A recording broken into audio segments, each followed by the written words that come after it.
Imagine standing before a stone face that has watched centuries pass without blinking. The wind moves around it, the grass bends, the soil rests heavy and quiet, and for a long time, the world believed this giant head was all that existed. Just a face, just a monument. But the earth tells a different story when you listen closely enough. Beneath the surface, beneath centuries of silence, there are layers of soil that speak not of accident or neglect, but of intention. Layer by layer, the ground around these statues reveals something unsettling and profound. These figures were not forgotten as the land slowly swallowed them. They were deliberately, carefully, purposefully covered. When archaeologists began peeling back the soil around the Moai, they did not find chaos. They found order. Distinct layers, compacted at different times, each one acting like a page in a buried book. Natural burial is messy. It is uneven. It carries signs of erosion, landslides, floods, and randomness. But here, the soil is different. It settles in patterns that suggest human hands, human planning, and human ritual. The layers press down uniformly, as if placed with care, as if the act of covering was itself meaningful. This was not a disaster. This was not abandonment. This was a choice. Look closer at where the soil rests. It gathers deliberately around the torsos and hands, stopping at specific heights, as though there was a shared understanding of how much of the body should remain visible and how much should disappear beneath the earth. The hands, carved with deliberate precision and symbolic placement, were not erased by time. They were hidden, covered gently, methodically, as if the people who placed the soil knew exactly what they were doing and why they were doing it. This wasn't burial in the way we think of death. This was concealment without erasure. Soil is memory. Each layer records a moment, a season, a decision. When scientists analyze the sediment around the Moai, they can see interruptions, pauses, and resumes. This means the covering did not happen all at once. It was gradual, intentional, possibly ceremonial. Imagine generations returning to the same statues, adding soil carefully, respecting boundaries, knowing where to stop. Why would a civilization invest that much effort just to hide something from view? One answer is protection.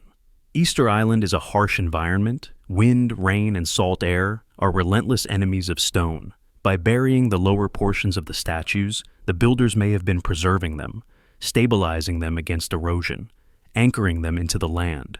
The soil becomes a shield, absorbing impact, preventing collapse, holding the massive stone bodies upright across centuries.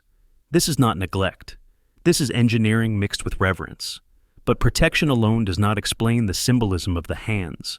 The hands are not random details. They rest along the torso, elongated, calm, almost restrained.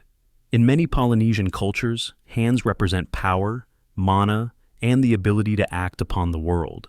To deliberately cover the hands could be to contain that power, to keep it grounded, to prevent it from escaping.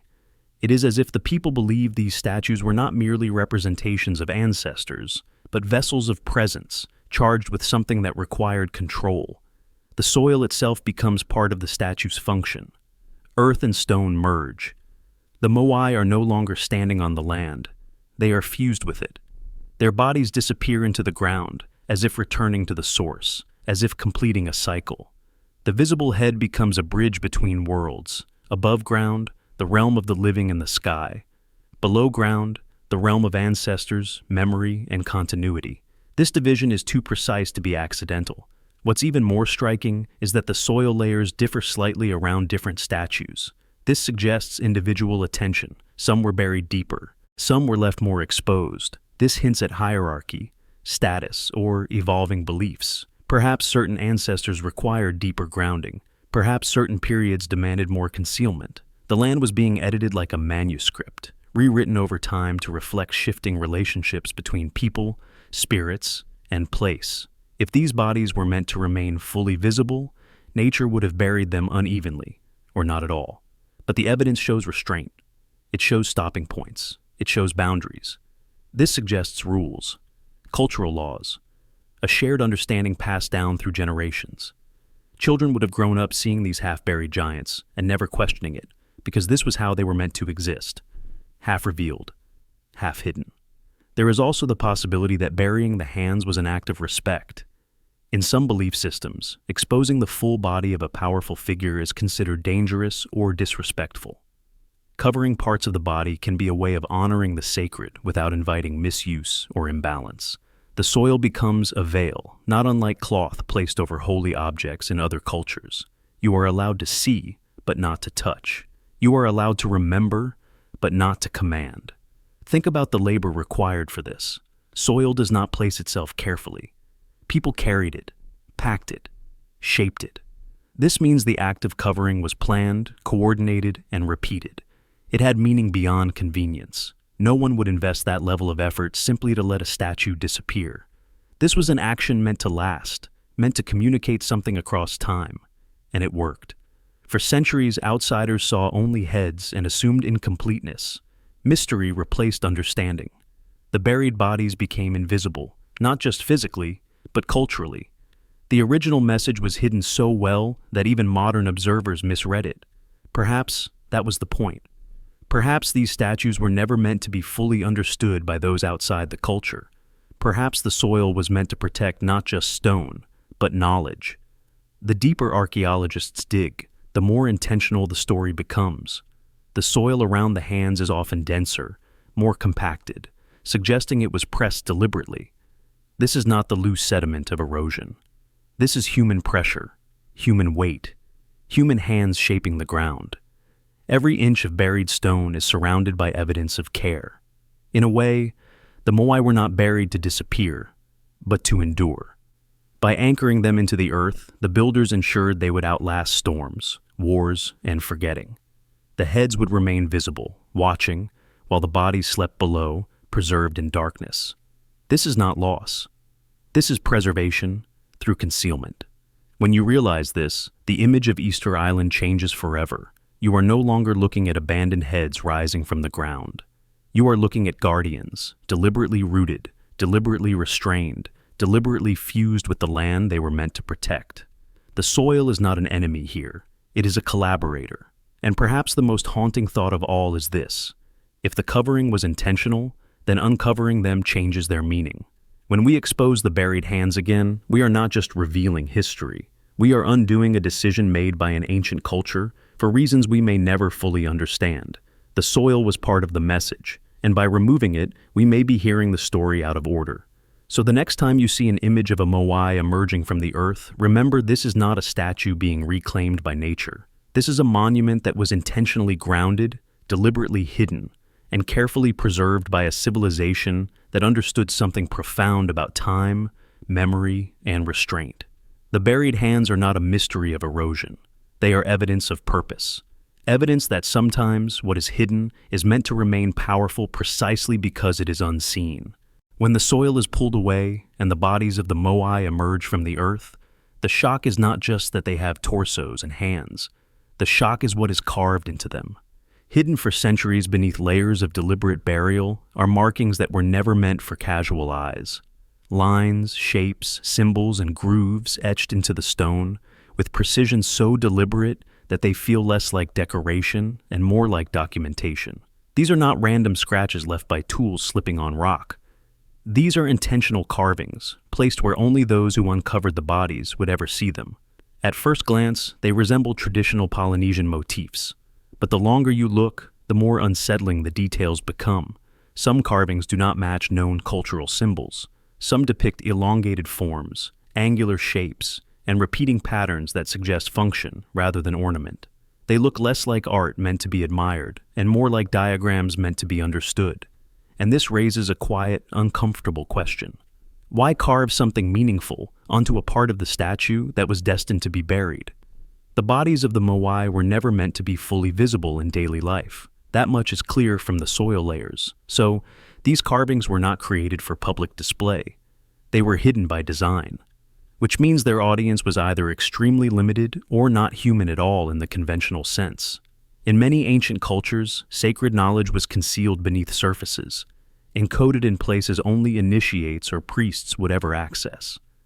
What if these carvings served a similar purpose? A record hidden in plain stone, protected by earth, preserved across time. Some of the markings resemble tools, long, narrow shapes that echo the proportions of implements rather than symbols. Others form repeated geometric arrangements that do not align with known tattoo patterns or ceremonial art. There are grooves that suggest grip points, shapes that look like handles, edges that imply function.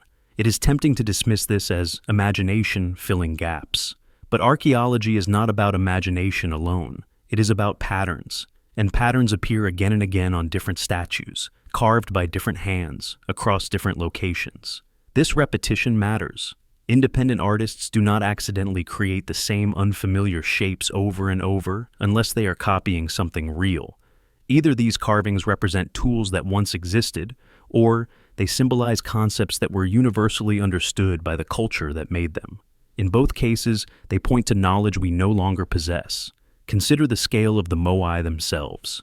These statues weigh tens of tons. They were carved, transported, erected, and positioned with astonishing precision by a civilization without metal tools, wheels, or beasts of burden.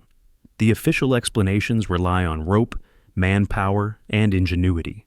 And while those explanations may be mechanically plausible, they do not explain the symbolic carvings hidden on the bodies.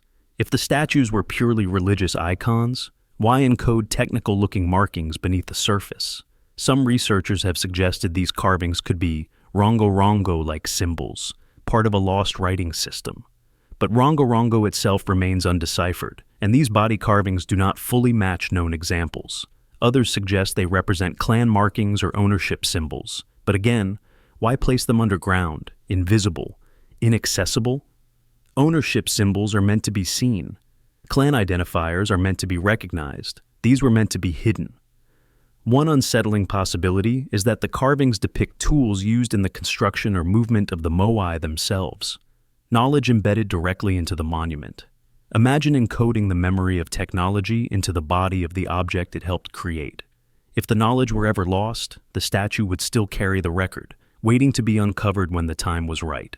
This idea sounds modern, almost futuristic.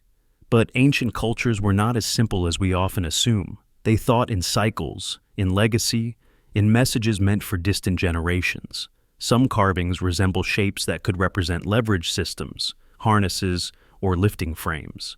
Others look like stylized representations of cutting implements, far more complex than the crude stone tools typically attributed to the island's inhabitants. If these are symbolic abstractions, they point to a level of conceptual thinking far beyond survival art. They suggest planning, engineering, and an understanding of forces. There is also the possibility that these carvings are not about physical tools at all, but metaphysical ones. In Polynesian belief systems, knowledge itself is a tool. Power, or mana, can be shaped, directed, restrained. Symbols can represent actions, not objects. The carvings may depict rituals, processes, or techniques for interacting with unseen forces. If so, burying them would make sense. Sacred knowledge is not meant to circulate freely. It is meant to be protected. What complicates everything is how clean and intentional these carvings are. Stone erodes, soil pressures distort. Yet many of these markings remain sharp, defined, purposeful. This suggests they were carved deeply and carefully, with an understanding that they would be hidden and preserved. It is almost as if the creators knew they were writing for the future, not the present. Think about the psychology of that decision. To carve something meaningful, then deliberately cover it, trusting that someday someone would uncover it again. This is not the mindset of a desperate or collapsing society. This is the mindset of a culture confident in continuity, aware of time as a long river rather than a short moment. They were not just building statues. They were leaving instructions or warnings or memories. Some carvings appear near the hands. This is significant. The hands are the interface between intention and action. If the hands symbolize power, then the markings near them could symbolize how that power is used. Tools, techniques, controls. By burying both the hands and the carvings, the builders may have been intentionally disabling something, locking it away, preventing misuse, grounding power into the earth itself. There is an eerie parallel here to modern practices of decommissioning dangerous technology. We bury nuclear waste deep underground, marked with symbols meant to warn future civilizations. We hide what is too powerful to leave exposed. The idea that an ancient culture might do something similar feels uncomfortable, but not impossible, especially when the evidence is literally carved in stone. What if the Moai were not just representations of ancestors, but functional objects in a system we no longer understand? Anchors, nodes, interfaces. And what if the carvings on their bodies describe how that system worked? If so, burying the bodies would not be neglect, it would be shut down. Deactivation. The fact that these carvings were hidden also explains why they were overlooked for so long. The narrative of Easter Island as a cautionary tale of ecological collapse became dominant before the bodies were fully studied. Once a story takes hold, evidence is often forced to fit it. The idea of advanced knowledge does not fit neatly into the accepted narrative, so it is quietly sidelined. But stone does not lie. It records exactly what was placed upon it. And what was placed upon these bodies was not random. It was deliberate, structured, repeated, and hidden. When you stand before a fully uncovered Moai today, you are not just seeing a statue. You are seeing fragments of a language no one alive can read.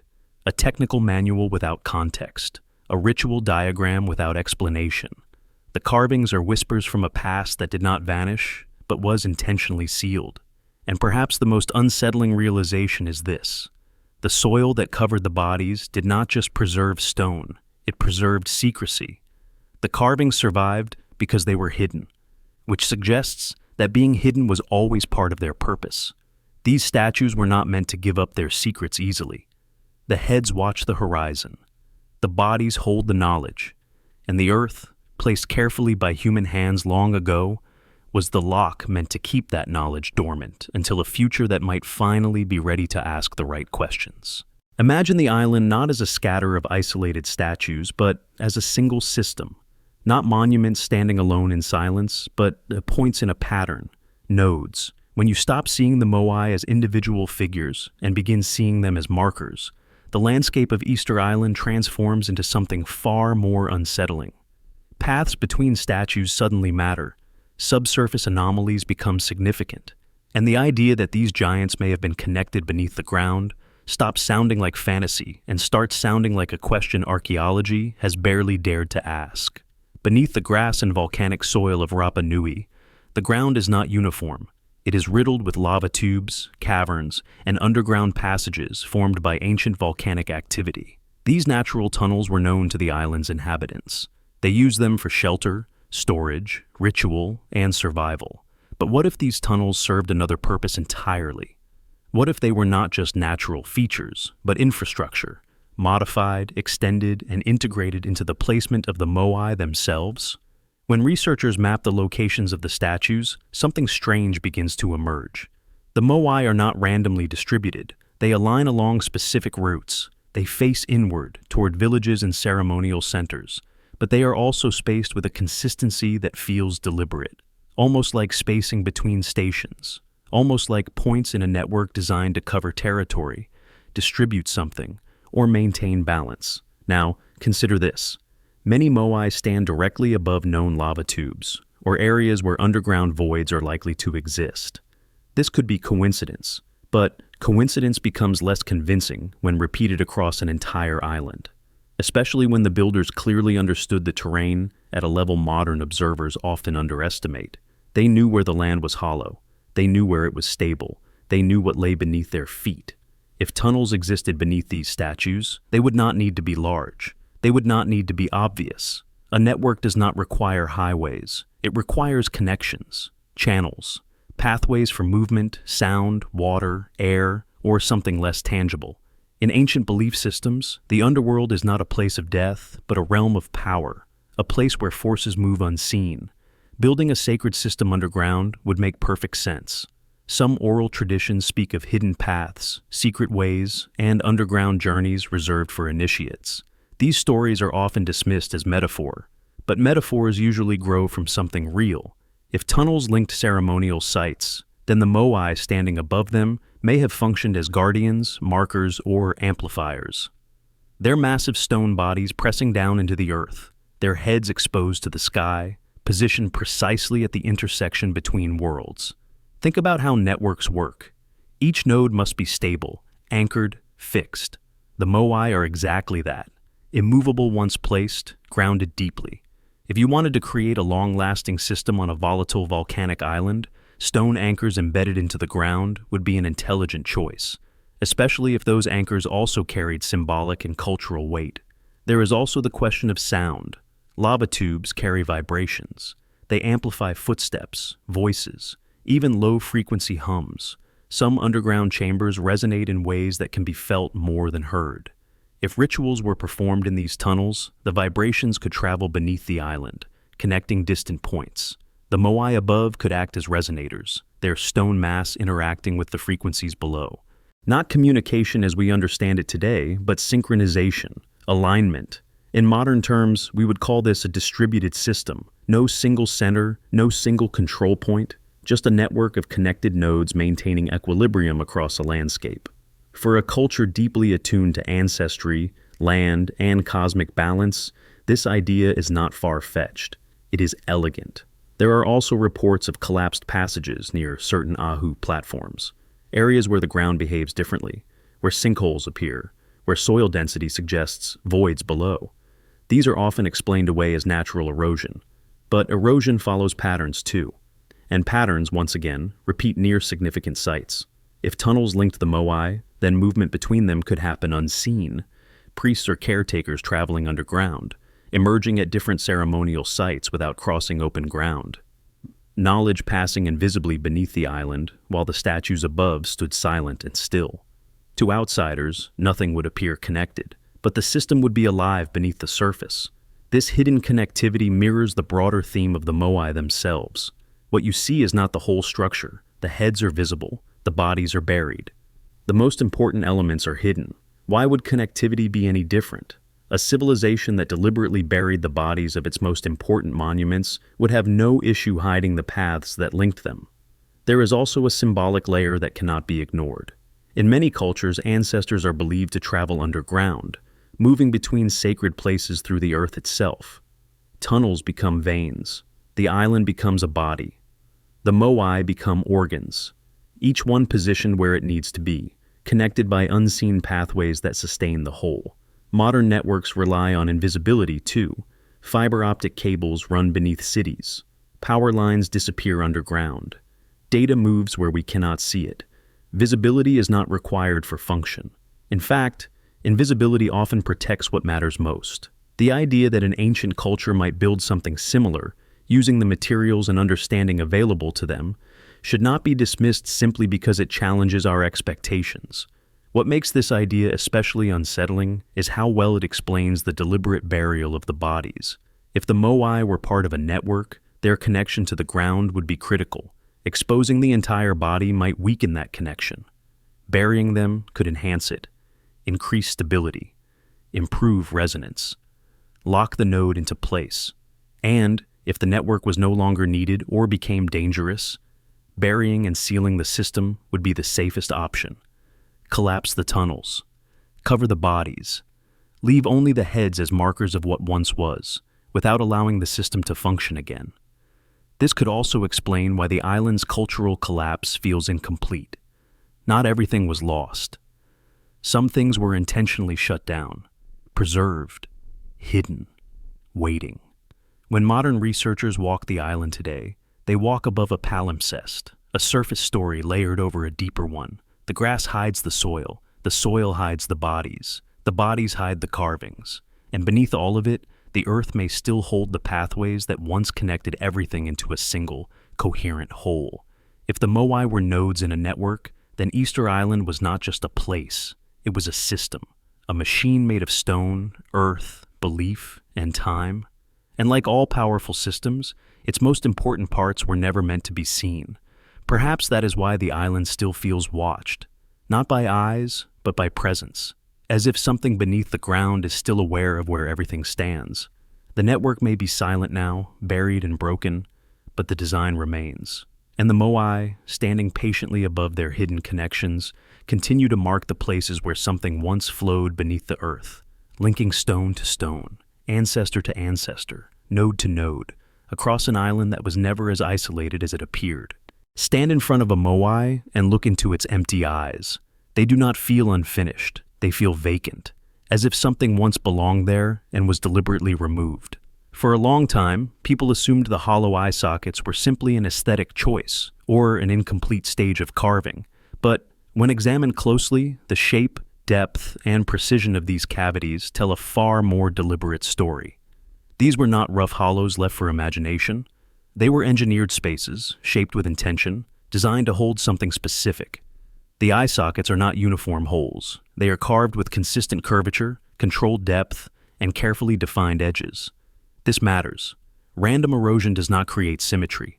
Casual carving does not demand precision. The sockets are shaped in a way that suggests insertion, placement, fit, almost as if they were waiting for an object to be seated inside them. And archaeology confirms that they were. Fragments of coral and obsidian have been found near several moai, materials historically used to create eye inlays. White coral sclera paired with dark obsidian pupils. This alone already changes everything. These statues were not blind watchers. They once had eyes. Reflective, high-contrast eyes that would have caught sunlight, moonlight, and firelight. Eyes that would have glowed at certain angles. Eyes that would have made the statues feel unnervingly alive. But the question goes deeper than decoration, because these eye sockets are not simply shallow recesses for ornamentation. Some are carved deeper than necessary for basic inlays. Some have inner ridges and subtle shaping that suggest stabilization, not just placement, as if whatever sat there needed to be held securely, anchored, aligned. Now imagine polished crystal or translucent stones set into those sockets, materials that interact with light. Focus it, reflect it, bend it.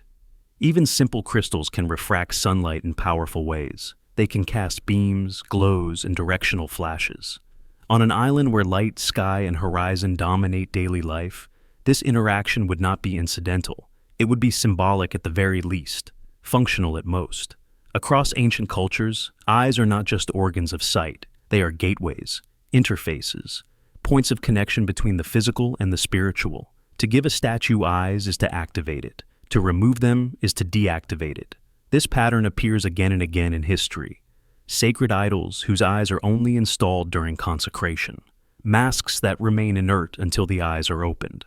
Objects that are considered dormant until they are allowed to see. The moai fit this pattern perfectly. Most were erected without eyes, then later given them during ceremonial moments. This suggests the eyes were not permanent fixtures. They were added and removed with purpose, which raises an unsettling possibility. What if the eyes were not meant to stay? If the eye sockets were designed to hold lenses, then those lenses could have served multiple roles. Symbolically, they could represent awakened ancestors watching over the land. Functionally, they could interact with sunlight during specific times of year. Solstices, equinoxes, ritual moments tied to agriculture, seasons, or celestial cycles. A crystal lens aligned toward the horizon could catch the rising or setting sun and flashlight across a ceremonial platform. Not unlike a signal, not unlike a marker in time. Even without advanced optics, ancient people understood light deeply. They built structures aligned with stars. They tracked shadows. They measured days by the movement of the sun across stone. The idea that they would incorporate light into their most important monuments is not speculative. It is expected. And then there is the removal. Almost all moai were found without eyes. Not broken, not shattered, removed. As if taken out deliberately and never replaced. This suggests a shutdown, a decommissioning. When the cultural system that supported the statues changed or collapsed, the eyes were taken away first. Because eyes mean power. Eyes mean activation.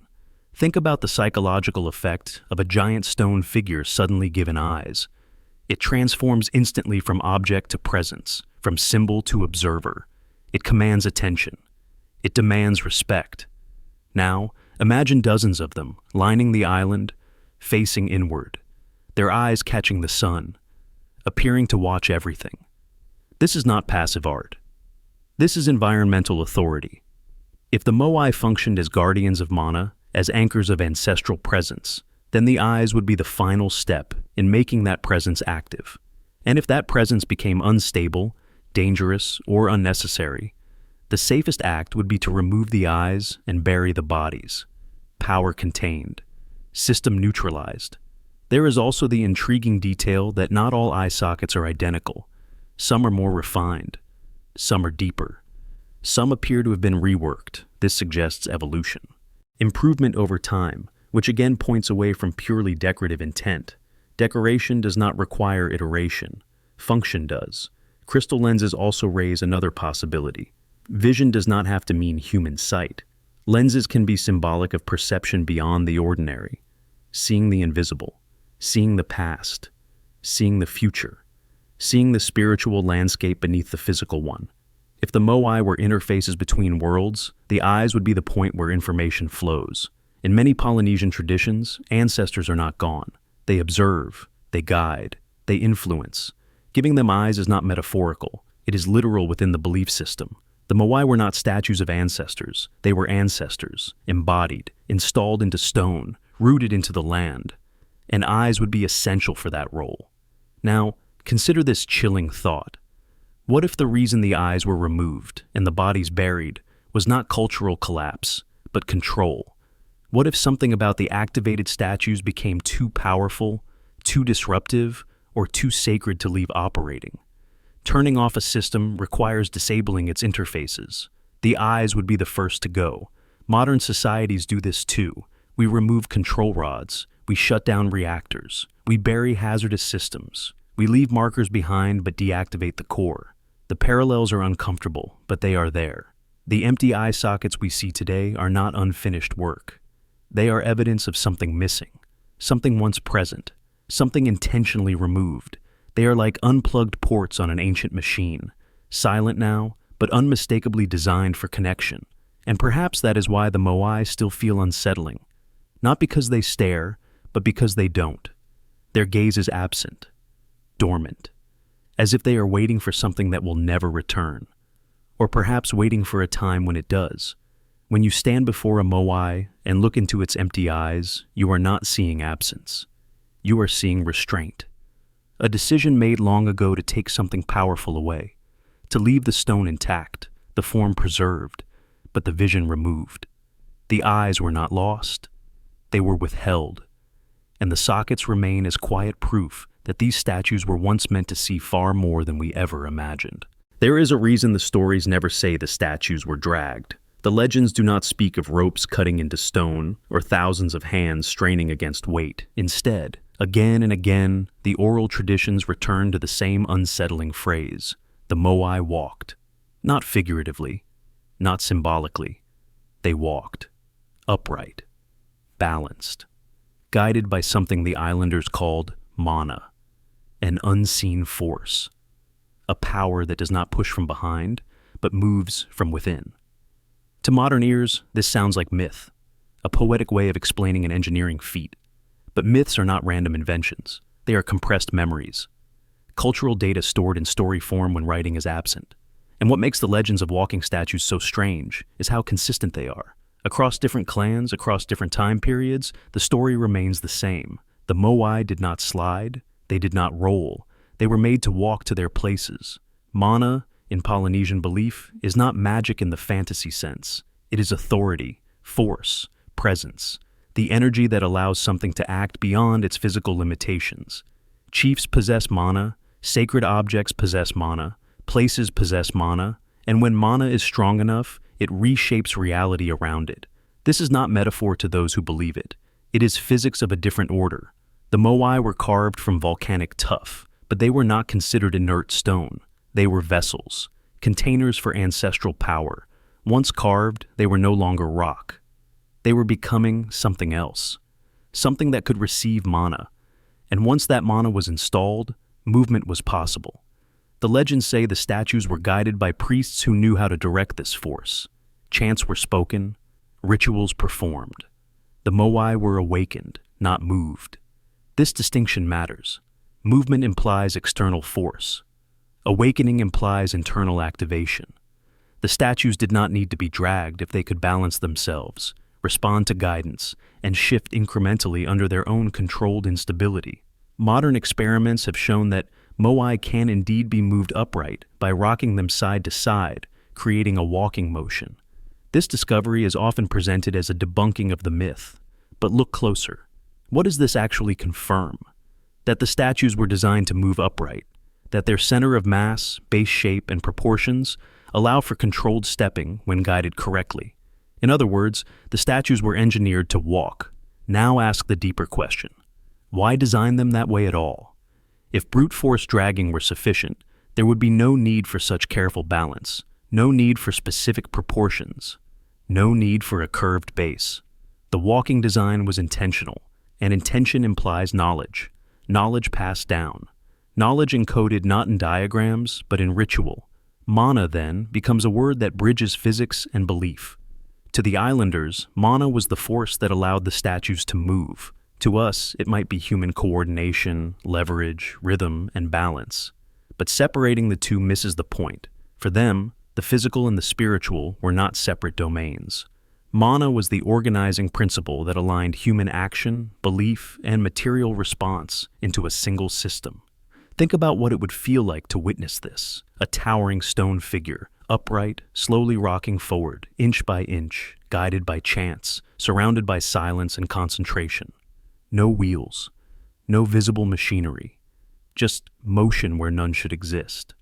To an observer, this would not look like labor. It would look like life. This is why the stories survived. Because something that feels alive imprints itself more deeply than something that looks mechanical. The Moai walking was not just a logistical process, it was a ceremonial act, a transformation. The ancestor moving to their place of guardianship. Mana also explains why the process was dangerous. Legends speak of statues falling, breaking, being abandoned, loss of mana, improper ritual, disrespect. When a Moai fell, it was not just an accident, it was a failure of alignment. The power withdrew. The statue died before reaching its destination. This belief would have enforced extreme discipline. Only those trained, initiated, and authorized could participate. Movement was not a construction task. It was a sacred operation. This would also explain why knowledge of the process could vanish so completely. Once the belief system collapsed, the technique would collapse with it. Without mana, the statues would no longer walk. But what if mana was not just belief? What if it was a real understanding of force, balance, and resonance, framed in spiritual language, because that was the most accurate way to describe it within that culture? Ancient people did not lack intelligence. They lacked our vocabulary. Mana may have been their word for a principle we have yet to fully understand. Consider resonance, rhythm, synchronization. When many people move in precise coordination, enormous forces can be generated and controlled. Add ritual, chanting, timing, and shared focus, and you have a system capable of extraordinary feats. To the people performing it, the power does not feel like muscle. It feels like something larger moving through them. That is mana. And if mana could move stone, what else could it do? This brings us back to the buried bodies, the carved symbols, the eye sockets, the possible tunnels. All of these suggest the Moai were not isolated objects, but components of a larger system. Mana could flow through that system, from people to stone, from stone to land, from land back to people, a feedback loop of power and presence. The walking was only the beginning. The installation of the statue was the activation phase. Once in place, once grounded, once given eyes, the Moai would stand as a permanent anchor of mana, watching, stabilizing, protecting. The movement stopped, but the power remained, until it didn't. When resources dwindled, when social structures fractured, when belief systems collapsed, mana would fade. The statues would lose their power. Eyes would be removed, bodies buried, systems shut down. What was once alive would be rendered inert, not destroyed, but silenced. This makes the legends of walking statues less absurd and more tragic. They are not fantasies of impossible movement. They are memories of a time when belief, knowledge, and environment were aligned so perfectly that stone itself seemed to obey. And notice this. The stories never say the statues walked forever. They walked once, to their place. Then they stood still, like something that had fulfilled its purpose. Today we look at the Moai and see immobility, weight, stillness. But the legends remember motion. They remember a moment when stone crossed distance under its own balance, guided by human intention and unseen force. Mana, in this sense, is not superstition. It is the name given to an experience that felt bigger than explanation, a word for the moment when effort turned into inevitability, when a task so immense stopped feeling heavy and started feeling directed. The statues walked because the people believed they could, and because they designed them to do so, and because for a brief period in history, everything necessary for that belief to manifest was in place. What remains now are silent figures, fixed in the earth, their movement ended. But the stories persist, not to tell us how the statues moved, but to remind us that there was once a way of interacting with the world where intention, structure, and power were not separate things. The Moai walking is not the mystery.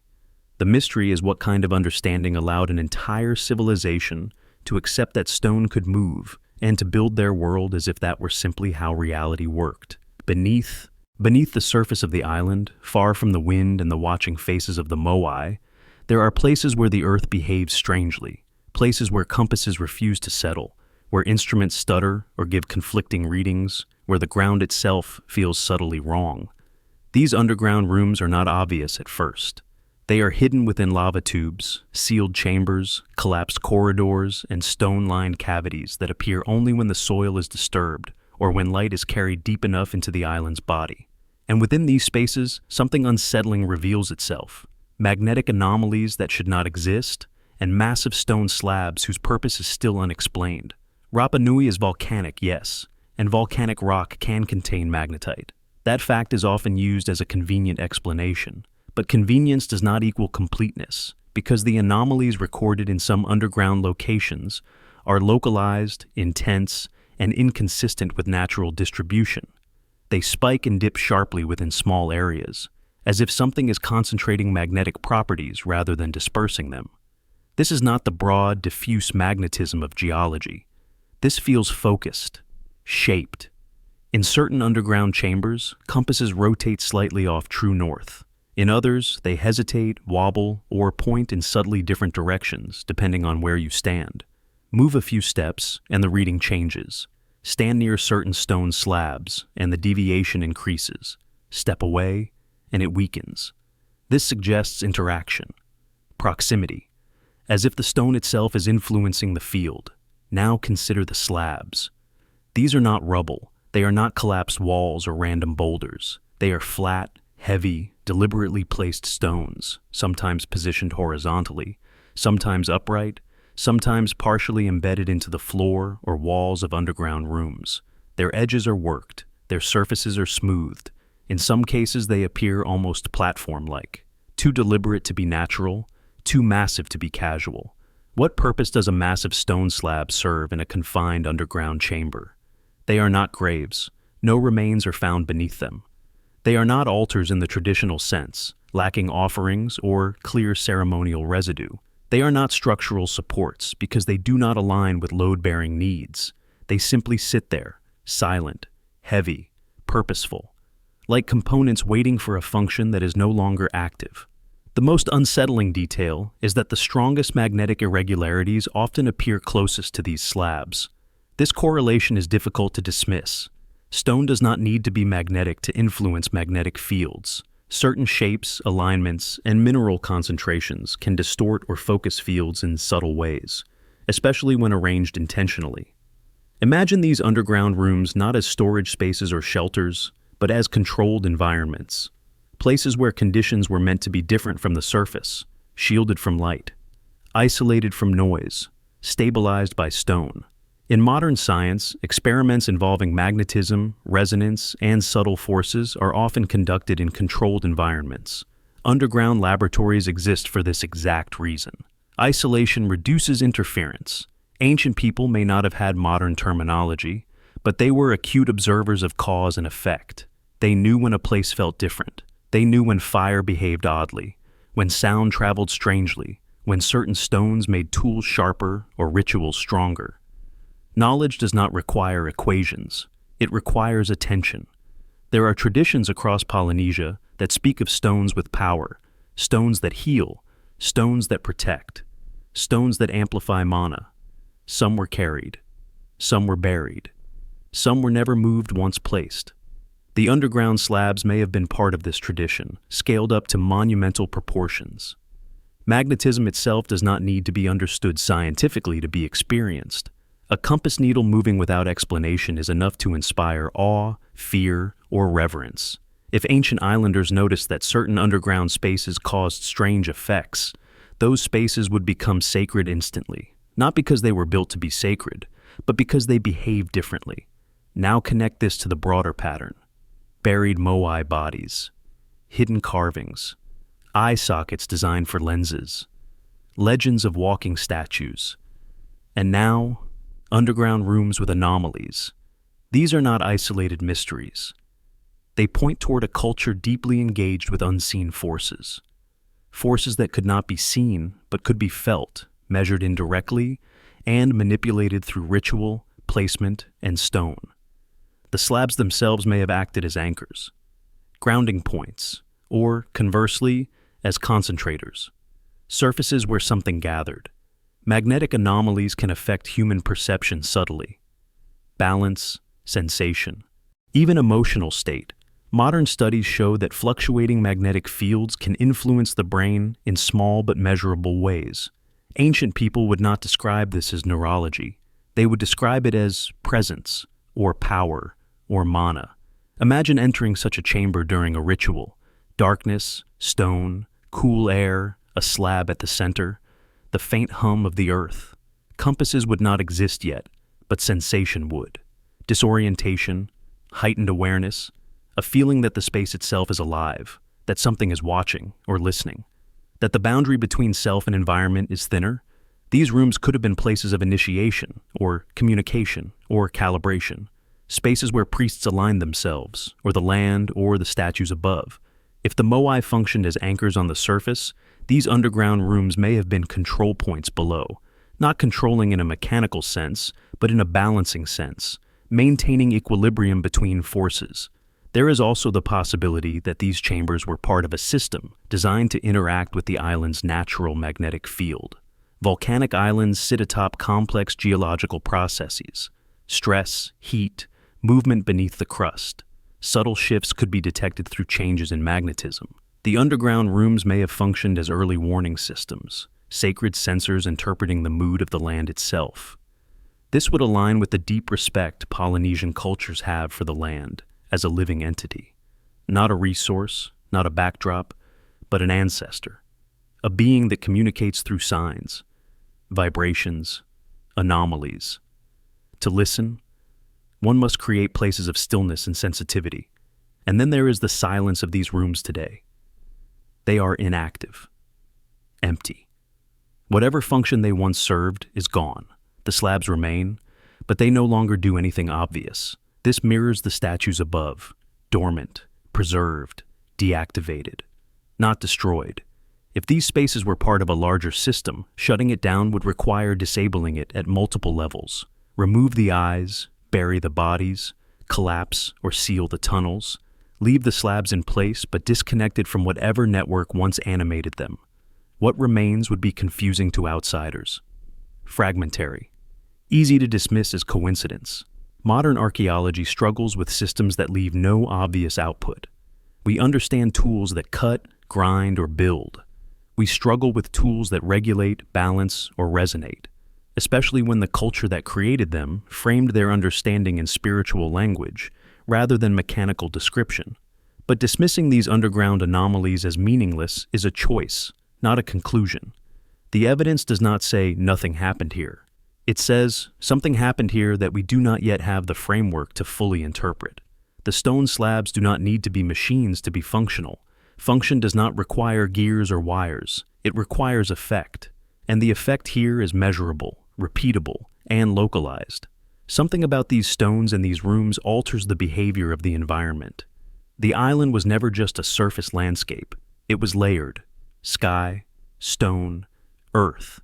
Beneath each layer, systems interacted. The moai stood above, visible and symbolic.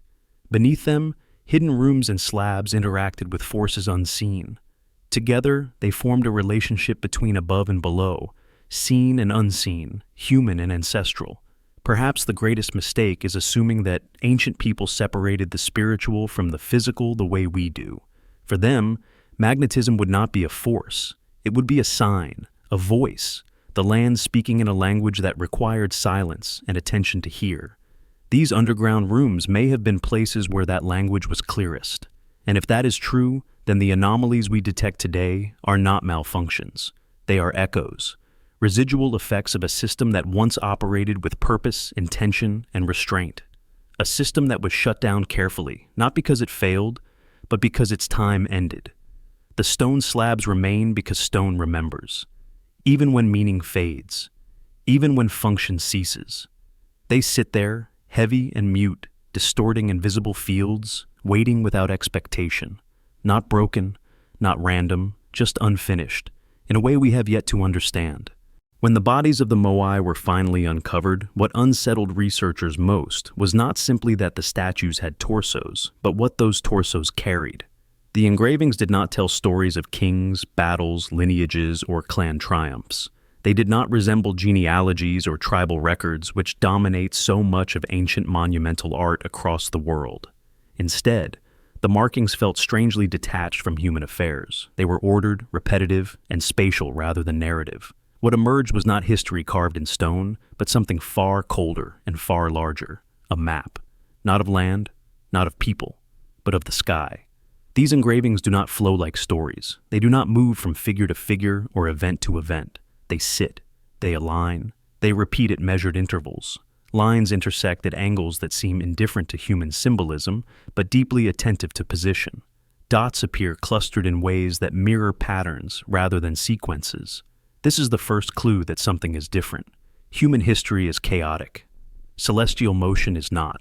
Across different statues carved by different hands, in different locations, the same strange discipline appears. The engravings are not expressive. They are restrained, almost clinical, as if the carvers were not trying to express identity, but to preserve accuracy. And accuracy only matters when you are recording something that exists independently of you. Some of the patterns resemble star clusters rather than motifs.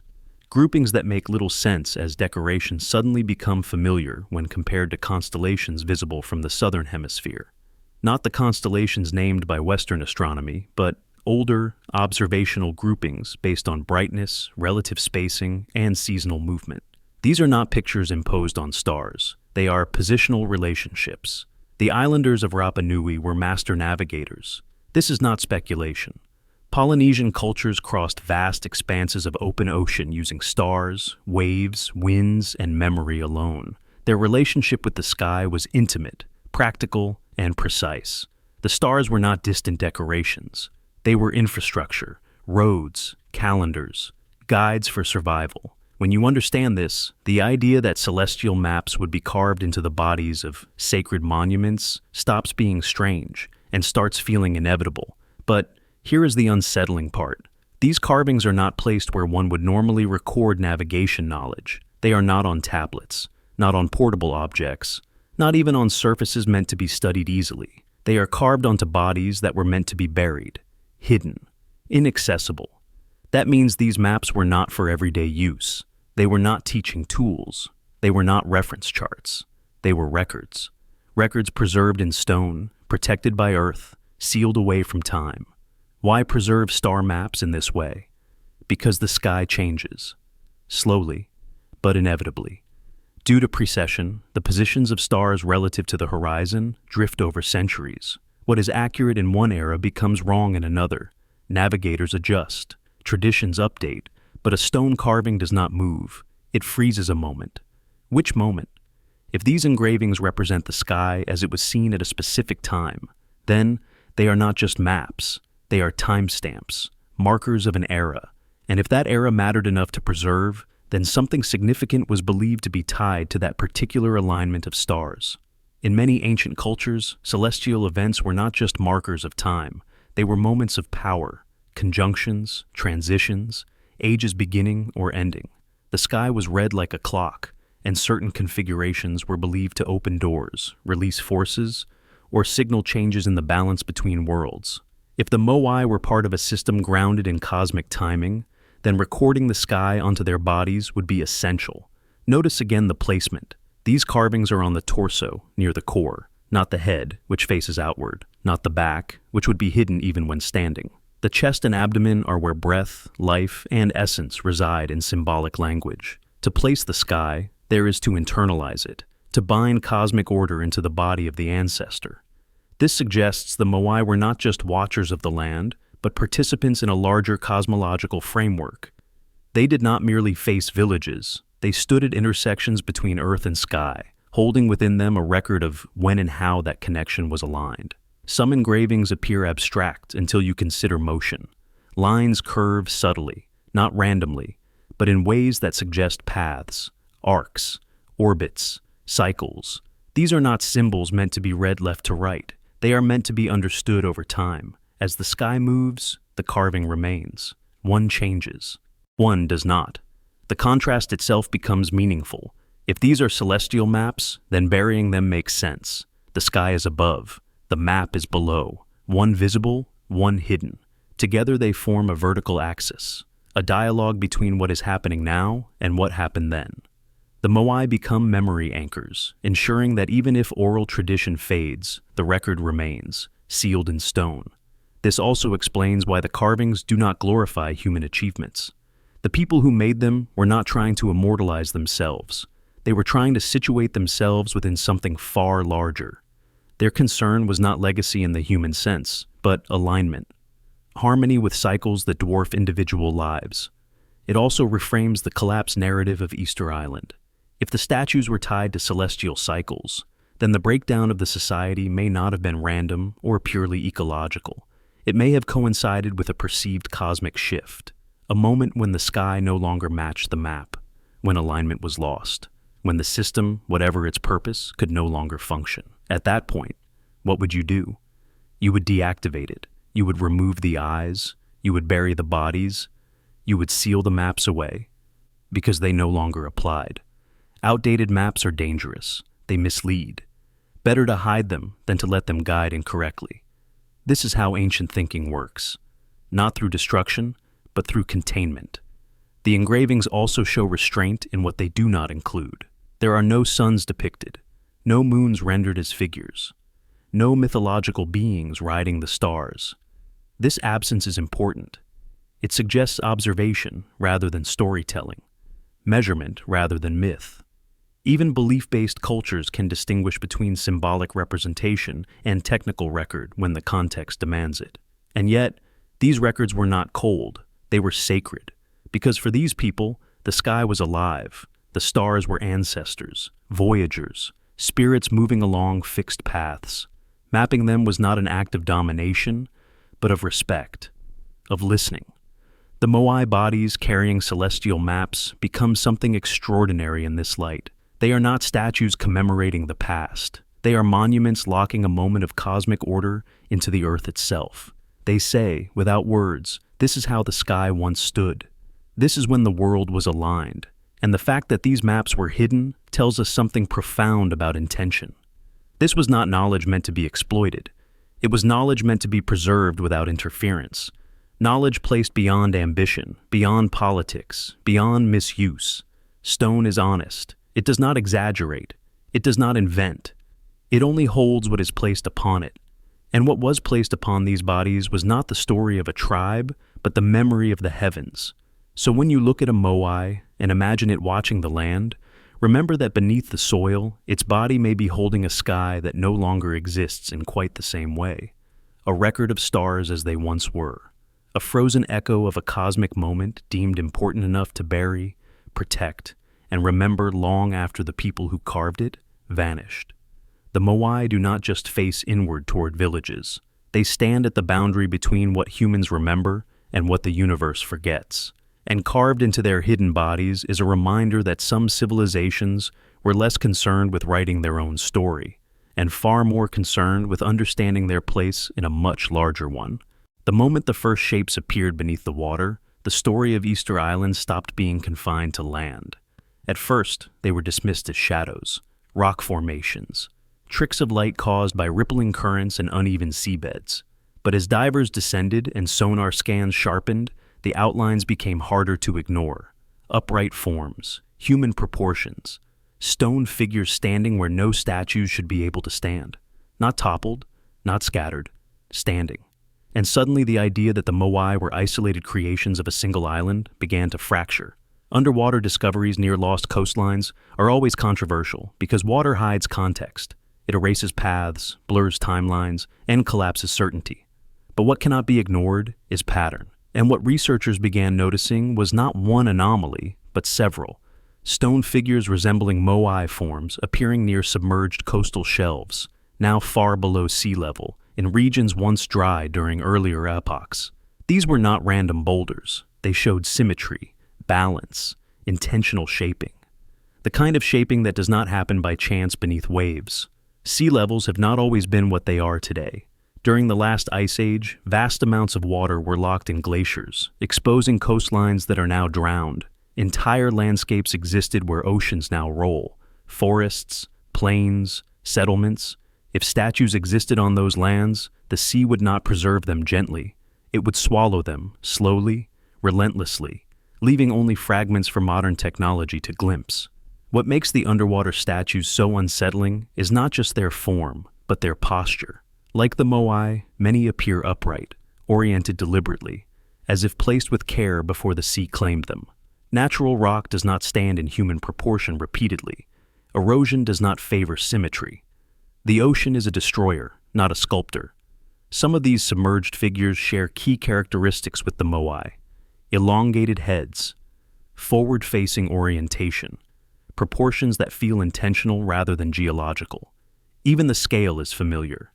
Too large to be casual art, too precise to be coincidence, and crucially, they appear in locations that align with ancient coastlines, not modern ones. This changes the timeline entirely. If similar statues exist underwater, then the culture or knowledge that produced them may predate the current shoreline by thousands of years. This does not mean Easter Island itself is that old.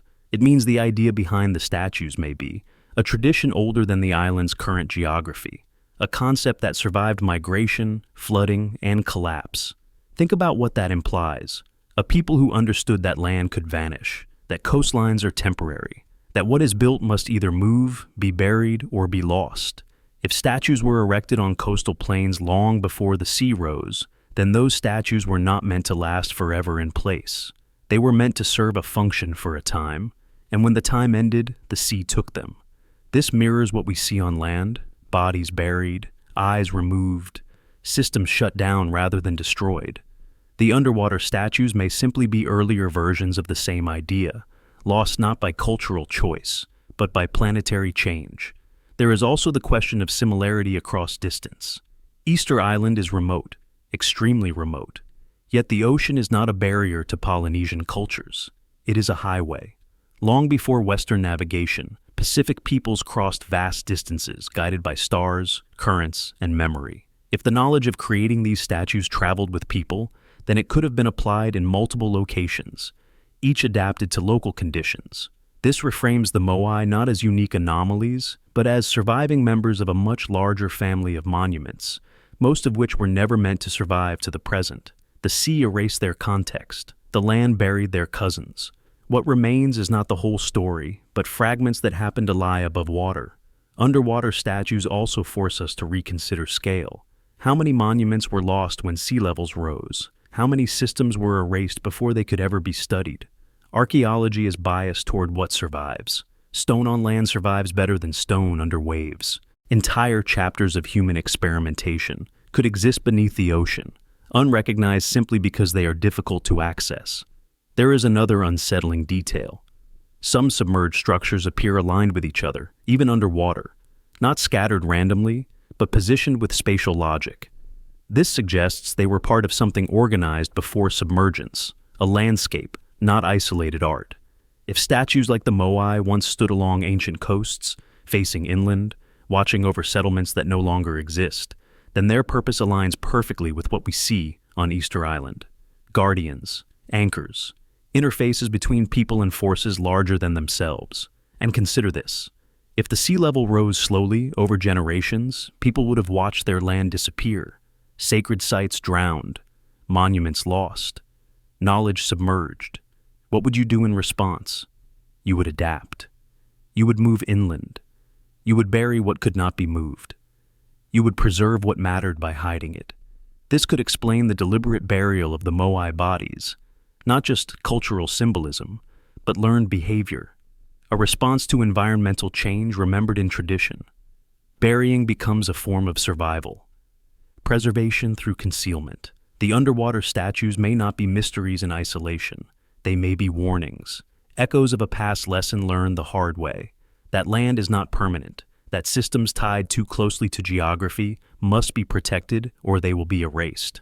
Modern science often struggles with underwater discoveries because they do not fit clean narratives. They challenge timelines. They blur the boundary between myth and history. It is easier to call them natural formations than to confront the implications of advanced coastal cultures existing before recorded history. But denial does not erase stone. What also matters is what has not been found. We do not see clear evidence of habitation underwater near these statues. No houses, no tools, no obvious settlements. This mirrors Easter Island again. The statues dominate the landscape, while everyday life leaves fewer traces. This suggests the statues were not decorative.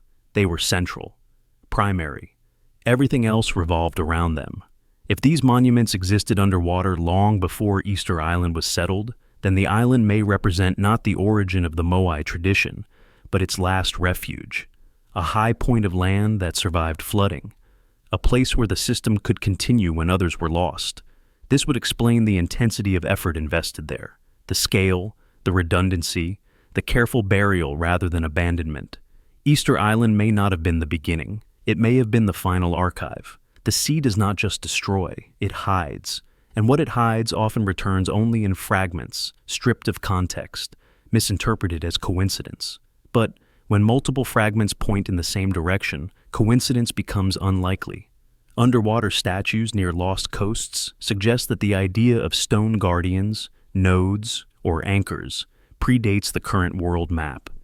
That humans once built with the expectation of change, not permanence, that they accepted impermanence and designed accordingly.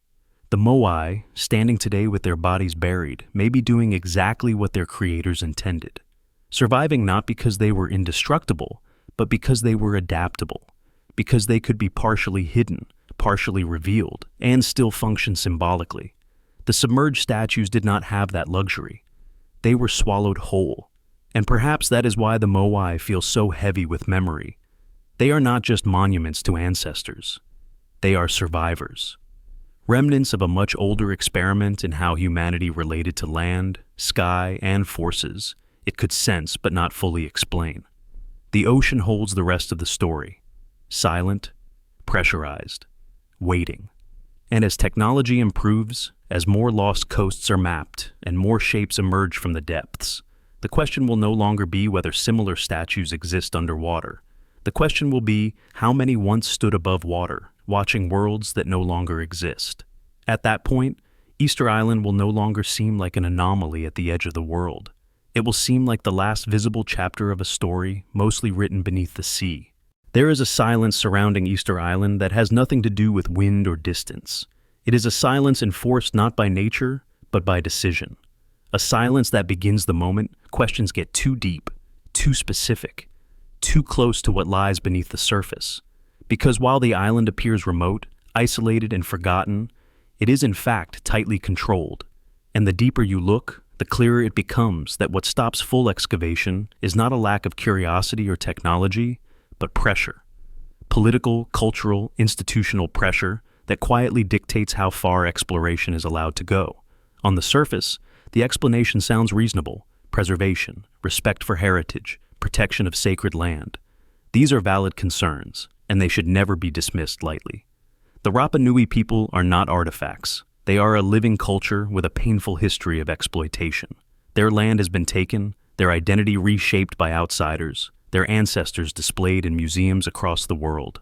Caution is justified. Boundaries are necessary. But caution can coexist with investigation. Respect does not require ignorance. And yet, again and again, proposals for deep excavation are delayed, restricted, reduced in scope, or quietly denied. Digging is allowed just enough to answer safe questions, just enough to support existing narratives, never enough to risk rewriting them. Because rewriting history is dangerous, not ethically, politically. Easter Island sits at the intersection of archaeology, national identity, tourism, and global academic reputation. It is not just an island, it is a symbol. For Chile, it is a territorial marker. For tourism, it is an icon. For academia, it is a case study. And for the world, it is a cautionary tale, a story about collapse, deforestation, and human short-sightedness. That story is neat, teachable, marketable. Deep excavation threatens that neatness. If extensive tunnels exist, if complex underground chambers are revealed, if systems emerge that do not fit the accepted model of a small, isolated society, collapsing under its own mistakes, then the story changes. And changing the story has consequences. Funding priorities shift. Textbooks become outdated. Careers built on certain interpretations suddenly rest on unstable ground. This is not conspiracy. It is institutional inertia. Large-scale archaeology is expensive. It requires permits, oversight, international cooperation, and long-term commitment. Those permits are granted by governments, reviewed by committees, influenced by cultural ministries, and often shaped by diplomatic considerations. Every shovel of soil removed must be justified not just scientifically, but politically. Now, consider what deep excavation would imply. Fully exposing Moai bodies across the island, mapping subterranean networks, opening sealed chambers, removing massive stone slabs, probing magnetic anomalies. This would transform the island into an active excavation zone for decades. Tourism would be disrupted. Sacred sites would be disturbed. Control would shift away from surface management into unknown territory. And unknown territory is the last thing institutions like. There is also the issue of narrative ownership. Archaeology is not neutral. Whoever controls excavation controls interpretation. If discoveries emerge that challenge dominant academic frameworks, there is resistance, not always overt, but subtle. Papers face harsher scrutiny, funding dries up, access becomes limited. Researchers learn quickly which questions are welcomed and which ones quietly close doors. On Easter Island, the line is clear. You can study the heads, comparisons to other suppressed sites, other restricted excavations, other anomalies dismissed too quickly. Once one domino falls, others follow. Then there is the role of modern identity politics. The Rapa Nui people understandably seek control over their narrative. But control can sometimes mean protection through limitation. There is fear that deeper excavation would invite renewed exploitation, misinterpretation, or appropriation of cultural heritage. That fear is not unfounded. History supports it. But there is also a quieter fear that discoveries might contradict oral tradition or complicate identity narratives built during colonial and post-colonial struggle. History is not just about the past. It is about who you are allowed to be in the present. If the Moai were part of something far older, something inherited rather than invented, something maintained rather than created from scratch, then cultural identity becomes layered, complex, less tidy. That complexity can feel threatening when identity itself has been under siege. So, pressure comes from all sides. Governments want stability. Academics want coherence. Cultural leaders want protection. Tourism boards want predictability. And deep excavation threatens all of it at once. The result is a compromise that looks like progress, but functions as containment. Small digs, limited exposure, selective study. Enough discovery to sustain interest, not enough to provoke upheaval. Meanwhile, the most important questions remain underground. What lies beneath the platforms that have never been fully cleared? What connects sites that appear isolated on the surface? What is sealed inside chambers that instruments detect, but hands are not allowed to reach? What patterns emerge when you stop treating each statue as an individual and start treating the island as a system? These questions are not fringe, they are foundational. And yet they linger unanswered, not because they lack merit, but because they are inconvenient. Political pressure rarely announces itself. It works through absence, through what is not funded, through what is postponed indefinitely, through what is labeled too sensitive, too speculative, too disruptive. The ground remains unbroken, and the silence deepens. This is not unique to Easter Island. History is filled with sites where excavation stops just short of revelation, where deeper layers are known but untouched, where anomalies are documented but unexplored, because digging deeper means admitting we do not fully understand what we have already uncovered. And admitting that is dangerous in systems built on authority. The irony is painful. The very act meant to preserve the past may be preventing us from understanding it. By freezing the island in a carefully curated state, we risk turning it into a museum display rather than a living archive. Respect becomes stasis. Protection becomes paralysis. The Moai themselves embody this tension. Their bodies buried, their heads exposed, enough revealed to fascinate, enough hidden to preserve power. Whether intentionally or not, modern policy mirrors ancient design. Perhaps the island has always been managed this way. Knowledge revealed gradually, never all at once, always under control. But history does not stay buried forever. Pressure builds. Technology improves. Questions sharpen. And eventually, the cost of not knowing becomes greater than the cost of disruption. When that moment comes, the soil will move, not because permission was granted, but because curiosity refused to remain contained. Until then, Easter Island remains one of the most carefully limited archaeological landscapes on Earth. Not because it has nothing left to say, but because what it might say is too powerful, too destabilizing, and too revealing for systems that depend on certainty. The statues stand, the ground stays closed, and beneath it all, answers wait in silence, not lost, not destroyed, but postponed by human choice. That, more than mystery or myth, may be the most revealing fact of all. They have always been described as guardians, silent sentinels watching over villages, ancestors standing between the living and the dead. That explanation feels comfortable, familiar, safe. But the longer you study the Moai, the less that word seems sufficient. Guardians watch outward, they face threats, they defend boundaries. Yet the Moai do not face the ocean, they do not watch for invaders. They face inward, toward the land, toward the people, toward something already inside the system. And that single detail changes everything. Because if they were guardians, what were they guarding against? And if they were receivers, what were they waiting for? The idea of guardianship assumes passivity, a statue that stands, observes, and deters by presence alone. But the Moai are not passive in their design. They are engineered with precision that goes far beyond symbolic intimidation. Their proportions are deliberate, their balance is calculated, their bases are shaped for movement, their bodies are buried to specific depths, their eyes were carved to hold inserts. Their placement follows patterns across the island.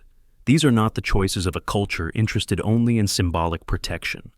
These are the choices of a culture building something meant to interact. Receivers do not act on their own. They wait, they listen, they align. They activate only when conditions are right, and everything about the Moai suggests conditional purpose. Consider their posture: upright, rigid, still. This is not a stance of action. It is a stance of readiness, a form that can endure long periods of inactivity without decay. Stone is chosen not for movement, but for patience, for longevity, for the ability to wait beyond generations. Guardians need to respond quickly. Receivers need to endure. Then there is the matter of their eyes. When installed, the eyes did not simply complete a face. They transformed the statue. With white coral sclera and dark obsidian pupils, the Moai gained contrast, reflection, and presence. Light interacted with them. Sunlight at dawn, firelight at night, moonlight during ceremonies. Eyes are interfaces. They receive information. Light is information. Removing the eyes did not destroy the statue, it deactivated it. You do not remove the eyes of a guardian unless the guardian is no longer needed. You remove the eyes of a receiver when you want it to stop receiving. And then there is the burial. Guardians are meant to be visible, imposing, intimidating. You do not bury half of a guardian and leave only the head exposed. That weakens its presence. But receivers are different.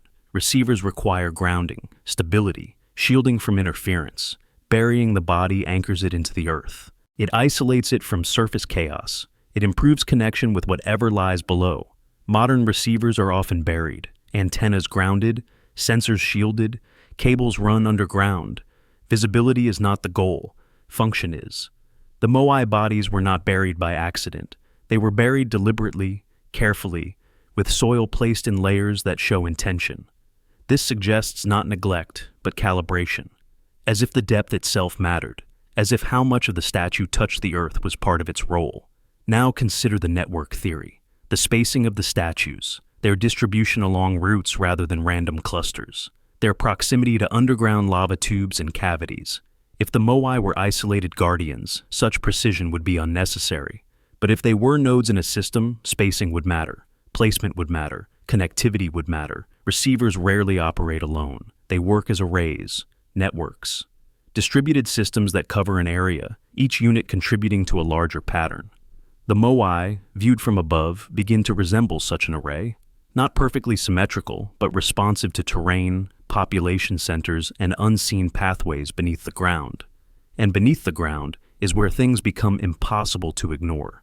Underground chambers with unexplained stone slabs, magnetic anomalies that affect instruments and perception, tunnels that connect ceremonial sites. These are not features you need for guardian statues. These are features you need for infrastructure, for something that operates quietly, persistently, and invisibly. If the Moai were receivers, then what were they receiving? This is where ancient language complicates modern understanding. The Rapa Nui spoke of mana, power, presence, authority. But mana is not electricity or radio waves. It is experiential. It is felt.